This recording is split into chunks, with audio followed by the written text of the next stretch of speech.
May good news ako, tsaka bad news. Ano gusto muna natin? Sige, bad news muna. Boss, ang bad news, hindi makakapasok si Kulas. May sakit, may pigsa. Paano yan? Paano yung mga gano'n yan? Mag-uukay dito sa gilid. Kaya nga eh. Sino katulong mo dito? Ano yung good news mo? Yung good news ko, walang mawawala ngayon, walang magnanakaw. Wala si Kulas Parang eh. parehas lang naman bad news yun eh. Ha? Dalawa nakalaki yung tauhan dito. Hindi pwedeng mabsent yan. Kailangan niya magtrabaho dito. Kahit maputol yung kamay niya, kailangan magtrabaho dito kasi ang maghihirap dito, ako. Paano? Mawawalan ako ng trabaho, tapos mawala kayong trabaho, di ba? May sakit yung tao, pagpahingahin mo. Grabe ka. Basta Kasi nga, fix na yung sahod ko dito. Oo nga, fix yung sahod mo, pero may pigsa siya. Bawal bagamutan yan, painumin ng mga gamot na ano. Sabi ko sa kanya, uminom ng tempra, ayaw. Hindi naman niya Magpakulo na lang siya ng mga yung mga lagundi-lagundi na yan. Yung mga may sakit eh. Paano yun? Pipilitin natin yan. Pipilitin mo yung tao magtrabaho kahit may sakit. Kaya grabe naman kumpanya kayo. Kaya mo. Ha?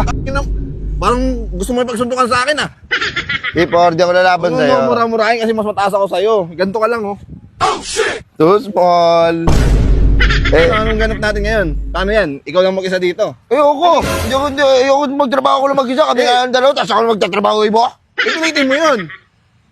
Pilitin mo yun kasi yari tayo kay engineer. Alam mo naman si engineer, maano na yun. Matanda na yun. Pipilitin mo pumasok. Kaya isipin mo, matatanggal lang kayo ng monthly na bigas. Tig 1 kilo.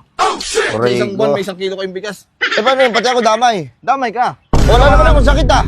Ito naman kayo dito eh. Wait lang, tawagan ko si engineer kung papayag kung absent yun ha. Ganun pala yun. Pag yung isa may sakit, pati ako damay kahit wala akong sakit. Hello engineer, di daw makakapasok si Kulas. Papayag ka? Ano? Wala, hindi daw. Kausapin mo. Engineer! Oh!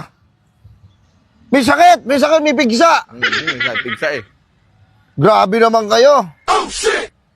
May sakit yung tao eh. Ba't papasukin nyo ba? Pipilitin nyo. Tangin ng p***a ka. Mura-murahin pa, mawala tayo ng sahod. Papasukin mo si Kulas dito, kailangan ng tao. Pag-umpisan yung 4th floor na yan. Yung nakaraan pa yan. Sige na, Bord. Papasukin mo dito, antay ko kayo dito. Bilisan mo. Last!